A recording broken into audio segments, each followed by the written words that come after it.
Welcome to mister 11 vlogs. நாம் இன்னைக்கு எங்கே வந்திருக்கோன்னா திருவண்ணாமலை தான் போயிட்டு இருக்கோம். என்ன காரணம்னா நான் திருவண்ணாமலை கிட்டத்தட்ட 7 வருஷம் ஆச்சு. ஏன்னா எனக்கு திருவண்ணாமலைக்கு செட்டே ஆகாது. ஏதாவது தடங்கள் கொடுத்துட்டே இருப்பாரு. அவர் பார்க்கறதுக்கே விட மாட்டாரு. நான் இன்னைக்கு இந்த இவர் துறவி ஆனார் பார்த்தீங்களா, நாகராஜ் சுவாமிகள். அவரை சரி பார்க்கலாம் துறவி அப்படின்ட்டு இன்னைக்கு போயிட்டு இருக்கோம். அவரை போய் நேரில் சந்திச்சு அவருடைய கருத்துக்கள் என்னென்ன, அவர் எப்படி இந்த துறவரத்துக்கு வந்தாரு, நிறைய வீடியோஸ் இருக்கு. இருந்தாலும் நான் சந்திக்கணும் அப்படின்ட்டு ஒரு வாரமாவே பிளானிங்கு. சரி இன்னைக்கு பாத்திரலாம் அப்படின்ட்டு போயிட்டு இருக்கோம். அவரை இன்னைக்கு பாத்திரலாம். அப்படியே வீடியோ கண்டினியூஸா பாருங்க, நல்லா இருக்கும்.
எனக்கு நான் ஒன்று சொல்றேன்.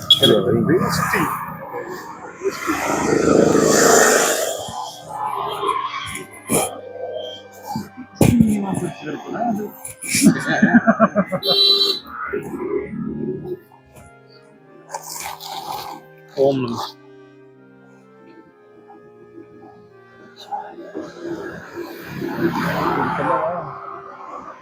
நானும் கண்ணில் அதுதான் புதுசா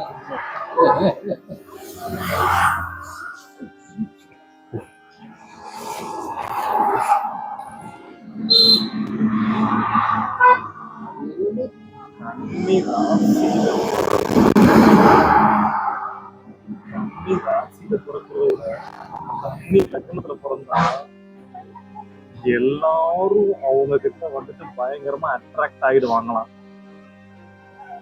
சும்மா சொன்னேன், வேற ஒண்ணும் இல்லை. என்னையா மக்களே, ஃபைனலா வந்து அவரை பார்த்துட்டு வந்தாச்சு. முதல்ல வந்து அவர் யாருன்னா, ஒரு படிச்ச பட்டதாரி, அது இல்லாத ஒரு கல்லூரியில வந்து பேராசிரியராக இருந்திருக்காரு. எல்லாத்தையுமே துறந்து அவருக்கு எந்த ஏதாவது சிவன் ஆட்கொண்டாரா என்னன்னு தெரியல, எல்லாத்தையுமே திறந்துட்டு அதுல தான் அவர் வாழ்ந்துட்டு இருந்த வீட்டை கூட ஒரு ஏழை ஒருத்தருக்கு வந்து ஒரு ரூபாய் காசு வாங்கிக்கிட்டு அந்த வீட்டை அவர்கிட்ட கொடுத்துட்டு வந்துட்டாரு. அங்கிருந்து வந்து திருவண்ணாமலையில 5 வருஷமா துறவுல இருக்காரு. என்னாச்சுன்னா இன்னைக்கு வந்து ஒரு பெரிய சம்பவம் ஆயிடுச்சு. என்னன்னா, அவரை போய் பார்க்குறேன். பார்த்துட்டு வந்து ஐயா இந்த மாதிரி வந்து உங்ககிட்ட வந்து ஒரு வீடியோ போட்டுக்கலாமா அப்படின்னு கேட்குறேன்.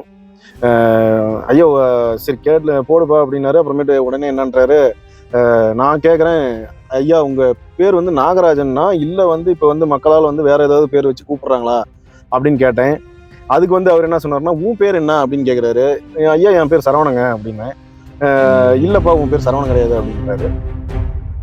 நானும் யோசிக்கிறேன், பலமா யோசிக்கிறேன், என்ன இப்படி சொல்றாரு அப்படின்ட்டு. உன் பேர் சரவணன் இல்லை, வேற ஒரு பேர் மாறும், அது நான் வந்து ஃபியூச்சர்ல தான் தெரியும் அப்படின்றாரு. நான் வந்து கேட்குறேன் ஐயா வீடியோ எடுத்துக்கலாமான்ட்டு திரும்பவும் கேட்குறேன். அதுக்கு வந்து இல்லைப்பா வேண்டாம், இன்னொரு நாள் பார்ப்போம், நான் வந்து ரொம்ப டயர்டாக இருக்கேன் அப்படின்றாரு.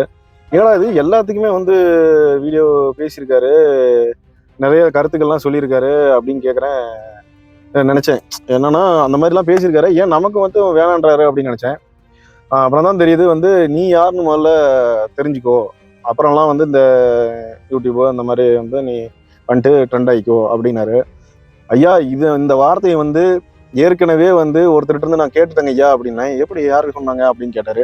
உடனே வந்து நான் வந்து போன வீடியோவில் வந்து கணக்கம்பட்டியார் வீடியோவில் வந்து பார்த்தீங்களா ஒரு ஃப்ளெக்ஸ் போர்டு இருக்கும். அந்த போர்டில் பார்த்தீங்களா இந்த உலகிற்கு வந்து நீ யாருன்னு வந்து காட்டுறதுக்காக நீ இங்கே வர வேண்டாம், உன்னை முதல்ல நீ தெரிஞ்சுக்கோ அப்படின்ட்டு அந்த போர்டில் இருக்கும். அதை வந்து நான் அவர்கிட்ட காட்டினேன்.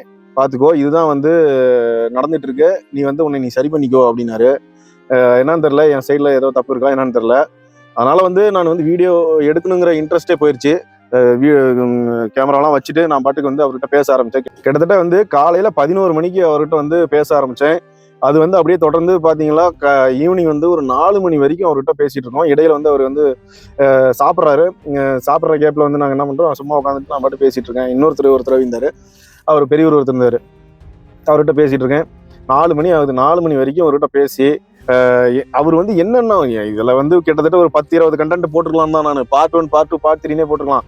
ஆனால் வந்து இவரை வந்து இந்த நிலையிலேயே நான் பார்க்கணும், இவர்கிட்ட வந்து இவர் சொல்றதை நான் ஏற்றுக்கணும் அப்படின்னா இந்த கேமரா இருக்கக்கூடாதுன்னு நினைச்சேன். அதனால வந்து நான் வந்து அவர் பேசுறத வந்து நான் வீடியோ எடுக்க முடியல. நீங்க பல சேனல்ல பார்த்துருப்பீங்க அவர் பேசுறத, அதே மாதிரி தான் வந்து இருக்கும். எனக்குன்னு உண்டான ஒரு பர்சனலா வந்து நிறைய சொல்லியிருக்காரு. அதை மட்டும் நான் வந்து என்னன்னா நான் எடுக்க வேண்டாம்னு முடிவு பண்ணி எடுக்கல. என்னன்ட்டா திருவண்ணாமலை வந்தால் ஏதாவது மிரக்கால் நடக்கும் அப்படிங்கிறதுனால தான் எனக்கு பர்சனலைஸ்டா பார்த்தீங்களா வந்து ஏதோ ஒன்று நடக்கும். போன 7 வருஷத்துக்கு முன்னாடி வந்து ஒரு சம்பவம் நடந்துச்சு, அதனால தான் வந்து திருவண்ணாமலை வராமையே இருந்தேன். இப்போ வந்தேன், இப்போ ஒரு மிகப்பெரிய சம்பவம் ஆயிடுச்சு.